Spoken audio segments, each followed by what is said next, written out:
When there is a crisis in a relationship, in addition to the emotional sphere, which is clearly worth taking care of, it is always worth taking care of the logical sphere. Sometimes small changes are enough, and sometimes bigger sacrifices are needed. It's important that your partner sees your willingness to improve and the effort you are making to change things that previously bothered your partner. It's nice if you manage to do it in such a way that it looks like you're doing it for yourself, because you finally realized for yourself that you were doing some things wrong. It's worth letting it be known that you didn't listen for a long time, but you finally figured it out. You got an emotional kick to change, because you see that things are bad between you, and you will do anything to correct it. You will do it whether you will be together or not.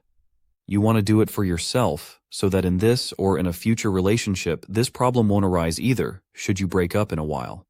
You can turn it up with the words, "I don't want to behave like this anymore," because it will impinge on this or a future relationship. The question is, how do you discover the logical obstacles that may be bothering your partner? If these are big things, you are most likely already well aware of them. For example, your partner may have complained that you have to quit smoking, drink alcohol too often, or work too much and have no time for your partner. It could be smaller things like playing computer games all the time, not taking care of yourself, or even being messy. It could also be conflicts of planning your future together, such as buying a house, having children, or even lifestyle. As for addictions, the most important question to ask yourself is, are you at all capable of dealing with this addiction? The same applies to other changes your partner expects you to make. Am I able to change a job that is clearly having a disastrous effect on your relationship? Are you ready to make such a sacrifice or not? Is perhaps this thing that bothers your partner more important to you than your relationship? It may be so. Perhaps your partner's demands are a stretch, and maybe in such a situation, the way out after all is to break up and look for someone new. This is such an extreme way out, and I really don't encourage you to use it immediately, but it's worth considering this option as well.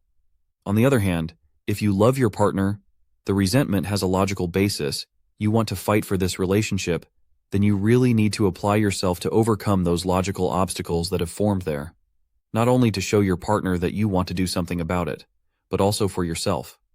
The sooner you take action, the better for you, because you will show your partner that you are doing something about it while there is still time. Even if your partner is offended now and needs to take a break, you, without looking at whether you will be together or not, just do something about it. Show that you're quitting smoking by stocking up on pills that help you stop smoking, sign up for an Alcoholics Anonymous club, hand in your notice at work, and start looking for some new work. Take action and then, by the way, brag to your partner, giving some interesting justification. This justification must not be that you brag, "See, I did it for you," because this can look like such a very shallow change, and it will not look credible.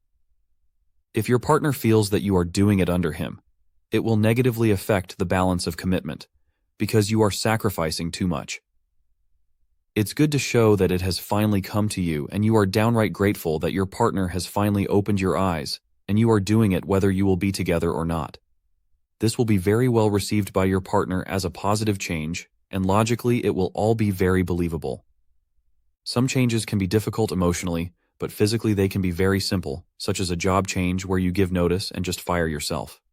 When it comes to quitting smoking or quitting drinking and you live with your partner, just don't buy these stimulants and your partner will notice right away. It's more difficult when it comes to your character and, for example, your partner accuses you of being very explosive or jealous. For this, it takes time and work on yourself. I encourage everyone to try to see a therapist for a session at least once, because they can only help and do no harm.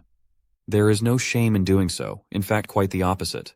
Some people associate meeting with a psychologist with meeting with a psychiatrist. If you've never been and you have similar thoughts about therapy with a psychologist, it's time to change that. Willingness to meet with a psychologist is a sign of strength, not weakness. Maybe at such a meeting you may discover some flaw in yourself that will be easy to fix and change your whole life for the better. Of course, maybe you have some mental disorder that you don't realize. Psychologists will discover such things and recommend you some good psychiatrist. I will admit that I have always been pessimistic about the work of psychologists. Many years ago, when my relationship was in crisis, I decided to work on myself by signing up for therapy with a psychologist. I had about 8 meetings, which for me personally was enough for me to work through some elements in my life. I will admit that this was the beginning of my transformation, and I would not be here with you helping you in your relationships if it were not for psychologists.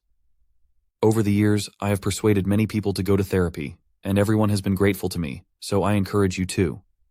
If a psychologist doesn't suit you, you can also show that you are starting to read a lot more on the subject by buying some book to take home. When your partner sees you with this book, he will know that you are working on yourself, that you are changing, that you have taken charge of yourself in some way, and this will break his logical objections about the fact that you are not doing anything with yourself. On the other hand, the most important thing is to show your partner the change not only with words, especially if you have already promised to change before. This can only be achieved with deeds, and put those deeds into action as soon as possible.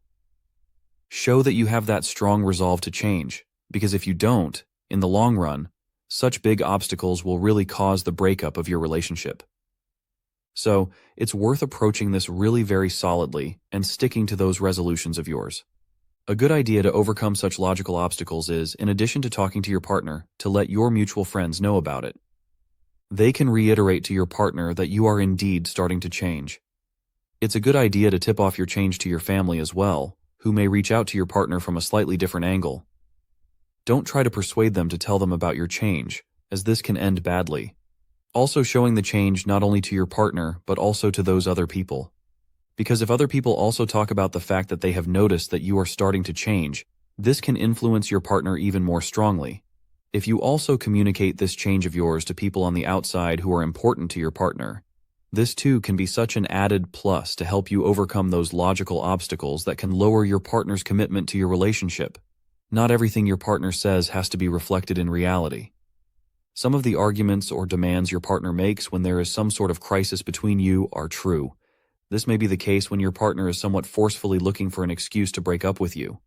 Because if he simply stopped caring, because you broke the balance of commitment between you, he doesn't quite realize why he wants to part with you. So he will look for such rationalizations, which previously didn't bother him at all, and suddenly now come to the surface.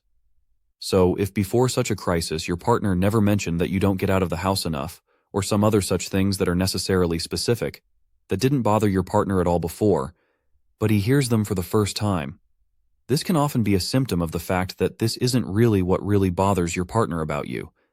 In such situations, it's best not to pay attention to what your partner says. If you yourself feel that this is some kind of fantasy, then it's better to focus more on the emotional realm and correct the logical one at your discretion, not what your partner tells you. That is, if your partner complained that you don't take care of yourself, but now you are being told that you are playing too much computer games, then don't try to prove to your partner that this is not the case. Just focus on actually taking care of yourself more. I invite you to the next section.